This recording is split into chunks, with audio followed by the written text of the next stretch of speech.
Chart ಸ್ಟಾಕ್ಗೆ ತಮಗೆಲ್ಲರಿಗೂ ಸ್ವಾಗತ. ಇವತ್ತು ಪರಿಸರದ ಮಧ್ಯೆ ಒಂದು ಹಳ್ಳಿಯಲ್ಲಿ ಇಲ್ಲಿ ನೆಟ್ವರ್ಕ್ ತುಂಬ ಕಷ್ಟ ಸಿಗೋವಂಥದ್ದು, ಶೃಂಗೇರಿ ಸಮೀಪದ ಒಂದು ಜಾಗ, ಅಲ್ಲಿಂದ ನಿಮಗೆ ಸಿಗ್ತಾ ಇದ್ದೀನಿ. ನಿನ್ನೆ ಒಂದು ಪ್ರಮಾದ ಆಗಿ ಹೋಗಿದೆ. ಬ್ಯಾಂಕ್ ನಿಫ್ಟಿ ಎಕ್ಸ್ಪೈರಿ ಇವತ್ತು ಅಂತ ಹೇಳಿಬಿಟ್ಟಿದ್ದೀನಿ. ಇವತ್ತು ಇನ್ಫ್ಯಾಕ್ಟ್ ನಾನು ಮಾರ್ಕೆಟಲ್ಲಿ ಸಮಯ ಕೊಟ್ಟಿದ್ದು ತುಂಬ ಕಡಿಮೆ, ಟ್ರಾವೆಲ್ ಮಾಡ್ತಿದ್ದರಿಂದ.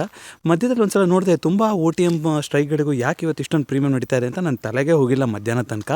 ಆಮೇಲೆ ಗೊತ್ತಾಯಿತು ಇದು ಮಂತ್ಲಿ ಎಕ್ಸ್ಪೈರಿ, ಸೊ ನಾಳೆ ಅಲ್ವಾ ಬ್ಯಾಂಕ್ ನಿಫ್ಟಿ ಎಕ್ಸ್ಪೈರಿ ಅಂತ. ಸೊ ಇವತ್ತು ಯಾವ ಎಕ್ಸ್ಪೈರಿ ಕೂಡ ಇರಲಿಲ್ಲ.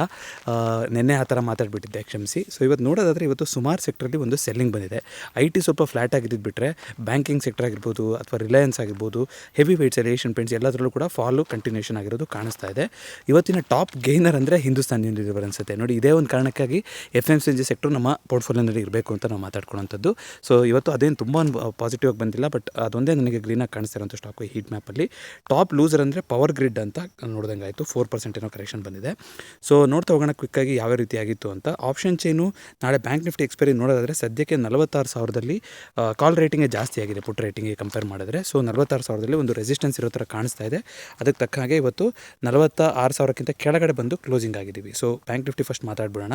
ನಿನ್ನೆ ಏನು ಮಾತಾಡ್ಕೊಂಡಿದ್ವಿ ನೋಡಿ, 46,300ನ ಬ್ರೀಚ್ ಆಗಿ ಕೆಳಗಡೆ ಬಂತು ಅಂತಂದರೆ ನಾವು 46,000 ತನಕ ಬಂದು ಟೆಸ್ಟ್ ಆಗ್ಬೋದು ಅಂತ ಮಾತಾಡ್ಕೊಂಡಿದ್ವಿ.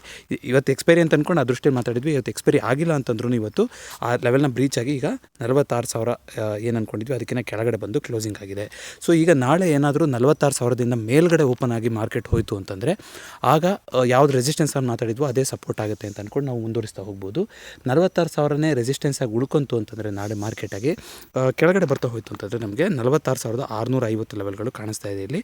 ಅದೇ ರೀತಿಯಾಗಿ 45,650, 45,500 ಈ ಲೆವೆಲ್ಗಳು ಇಂಪಾರ್ಟೆಂಟ್ ಆಗ್ತಾ ಹೋಗುತ್ತೆ ಕೆಳಗಡೆ ಬರ್ತಾ ಹೋಯಿತು ಅಂತಂದರೆ.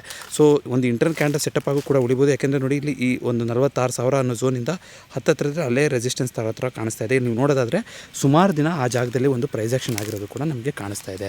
ಸೊ ಇದಕ್ಕಿಂತ ಮೇಲ್ಗಡೆ ಹೋದರೆ ಈಗ 46,400, 46,500 ಲೆವೆಲ್ಗಳು ಶಾರ್ಪ್ ಆಗಿರುವಂಥ ಒಂದು ರೆಸಿಸ್ಟೆನ್ಸ್ ಥರ ಆಗ್ತಾ ಹೋಗುತ್ತೆ. ಅದೇ ರೀತಿ ಕಾಣಿಸ್ತಾ ಇರುತ್ತೆ ಆಪ್ಷನ್ ಚೈನಲ್ಲೂ ನೀವು ನೋಡೋದಾದರೆ.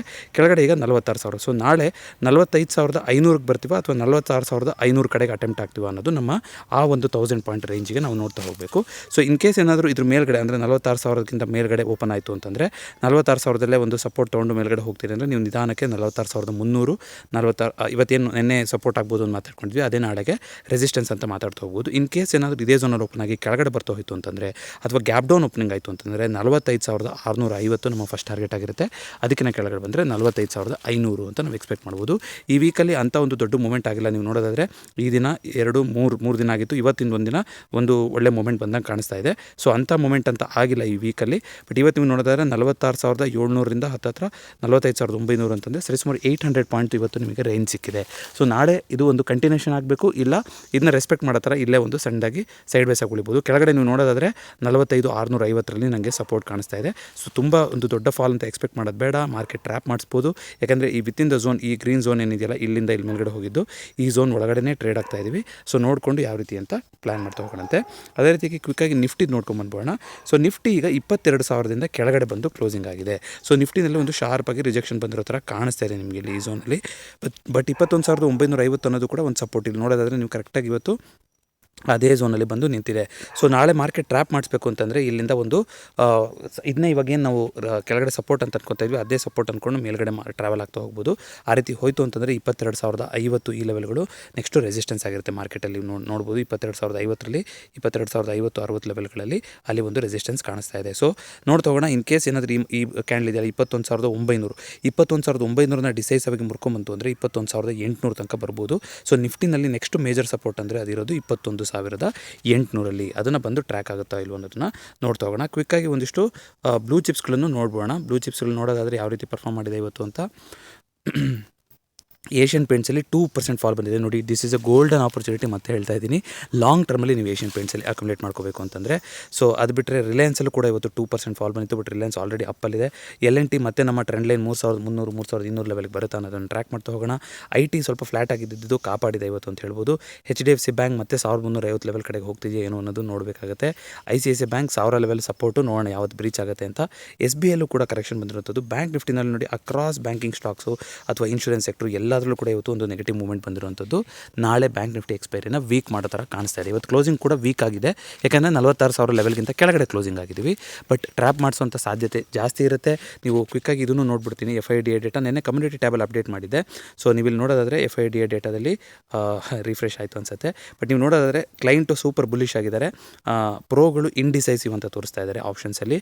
ಅದೇ ರೀತಿಯಾಗಿ FIAಗಳು ಈಗಲೂ ಕೂಡ ಮೀಡಿಯಮ್ ಬಿಯರಿಶ್ ಆಗಿದೆ ಅಂತ ಹೇಳ್ತಾ ಇದ್ದಾರೆ. ಸೊ ಇದು ಯಾವತ್ತಿನ ಡೇಟಾ? 27ರ ಡೇಟಾ. ಸೊ 27ರ ಡೇಟಾ ಆಗಿರೋದ್ರಿಂದ ಇದು ಇನ್ನೂ ಅಪ್ಡೇಟ್ ಆಗಿಲ್ಲ. ಅಪ್ಡೇಟ್ ಆಗೋಕ್ಕೆ ಸ್ವಲ್ಪ ಸಮಯ ಬೇಕಾಗುತ್ತೆ. 28ನೇ ತಾರೀಕಿಂದು ಅಪ್ಡೇಟ್ ಆದಮೇಲೆ ನಾನು ಟೆಲಿಗ್ರಾಮ್ ಗ್ರೂಪಲ್ಲಿ ಮತ್ತು ಕಮ್ಯುನಿಟಿ ಸೆಕ್ಷನಲ್ಲಿ ಅಪ್ಡೇಟ್ ಮಾಡ್ತೀನಿ. ಯೂಶಲಿ ಕ್ಲೈಂಟ್ಗಳು ತಪ್ಪಿರ್ತಾರೆ. ಈ ಡೇಟಾದಲ್ಲೇ ಹೇಳ್ಬಿಟ್ಟಿದ್ದಾರೆ, ಎಷ್ಟು ಕ್ಲೀನಾಗಿ ಡಿಸ್ಕ್ಲೇಮರ್ ಬರೆದಿದ್ದಾರೆ ಅಂದರೆ ಸೆನ್ಸಿಬಲಲ್ಲಿ clients are usually wrong. So FIAಗಳು ಮತ್ತು ಪ್ರೋಗಳು ಅದನ್ನು ಎನ್ಕ್ಯಾಶ್ ಮಾಡ್ಕೊಳಕ್ಕೆ ನೋಡ್ತಾರೆ ಅಂತಲೇ ಹೇಳಿರ್ತಾರೆ. ತುಂಬ ಇಂಟ್ರೆಸ್ಟಿಂಗ್ ಆಗಿರೋಂಥ ಟೂಲು. ಮಂಜುನಾಥ್ ಅವರು ಪದೇ ಪದೇ ಶೇರ್ ಮಾಡ್ತಾಯಿದ್ರು. ಈ ಕಾರಣದಿಂದಾಗಿ ನಾನು ಕೂಡ ಇದನ್ನ ನಿಮಗೆ ಡೆಡಿಕೇಟೆಡ್ ಆಗಿ ಇದ್ರ ಬಗ್ಗೆ ಒಂದು ವೀಡಿಯೋ ಮಾಡಿಕೊಡ್ಬೇಕು. ಯಾವ ರೀತಿ ಸಮ್ಮರಿ ಅಂತ ಹೇಳ್ತಾರೆ, ಇದರಲ್ಲಿ ನಿಫ್ಟಿ ಇರುತ್ತಾ, ಬ್ಯಾಂಕ್ ನಿಫ್ಟಿ ಇರುತ್ತಾ, ಎರಡೂ ಕಂಪೇರ್ ಮಾಡಿ ಈ OI ಡೇಟಾ ತೋರಿಸ್ತಾರೆ ಅನ್ನೋದೆಲ್ಲದನ್ನು ಒಂದು ಸಪ್ರೇಟ್ ವೀಡಿಯೋದಲ್ಲಿ ಎಕ್ಸ್ಪ್ಲೋರ್ ಮಾಡ್ತಾ ಹೋಗೋಣಂತೆ. ಇದಿಷ್ಟು ಇವತ್ತಿನ ಚಾರ್ಟ್ ಸ್ಟಾಕ್ ಆಗಿತ್ತು. ಈ ವಿಡಿಯೋ ಇಷ್ಟ ಆಗಿದ್ದರೆ ದಯವಿಟ್ಟು ವೀಡಿಯೋನ ಲೈಕ್ ಮಾಡಿ ಹಾಗೂ ಚಾನಲ್ಗೆ ಸಬ್ಸ್ಕ್ರೈಬ್ ಮಾಡಿ. ಮತ್ತೊಂದು ವೀಡಿಯೋದೊಂದಿಗೆ ನಿಮ್ಮನ್ನು ಭೇಟಿ ಆಗ್ತೀನಿ. ಎಲ್ರಿಗೂ ನಮಸ್ಕಾರ.